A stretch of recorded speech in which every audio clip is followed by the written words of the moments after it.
Dans ce nouveau tuto consacré à la retouche de paysages de bord de mer, épisode 1, nous verrons ensemble comment tirer parti de vos clichés que vous avez pris sur les plages ou sur le littoral. Les beaux jours qui arrivent, vous allez certainement avoir l'occasion de faire ce genre de photographie. Donc à l'écran, vous avez ici les 4 photographies que nous utiliserons tout au long de ce tuto. Donc là, il s'agit des fichiers qui ont été retouchés, donc dans leur version définitive. Alors, la première photo vous servira à comprendre comment tirer parti d'un premier plan. Donc ici, il s'agit d'une souche bois flotté, et puis d'un contre-jour un petit peu camouflé derrière les nuages, donc pour avoir une luminosité la plus belle possible, dans le but de rendre le sable le moins euh, noir possible. À travers une deuxième photo, on travaillera sur ce qui concerne plus des détails, donc soit la photographie de galets, de coquillages ou de branches de bois flotté ou d'écume. Donc ça peut être intéressant à travailler puisque là on a beaucoup de retouches localisées à la brosse, au pinceau sous Lightroom. Dans un troisième cliché, on verra comment rendre un sable couleur dorée pour que ce soit un petit peu plus chaleureux tout en incluant de manière pertinente un cadrage réfléchi pour obtenir ce genre de choses ici qu'on appelle le flare, donc pour avoir une ambiance plus chaleureuse et estivale au cliché. Et puis dans un dernier exemple, nous verrons ensemble comment inclure un premier plan ici concernant la dune, et puis donner un petit peu plus de clarté à ces éléments, tout en incluant un reflet plus lumineux ici dans le ciel, pour avoir ici la jonction avec ce qui se passe derrière les nuages, donc le soleil.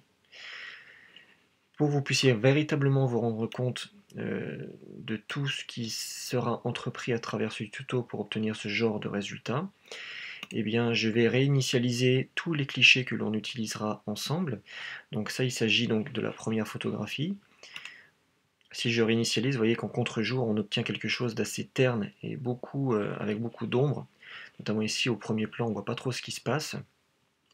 Donc on verra toutes les techniques nécessaires pour obtenir le genre de résultat que je vous ai présenté au préalable. En ce qui concerne la photo plus isolée de galet, eh bien, si je la réinitialise,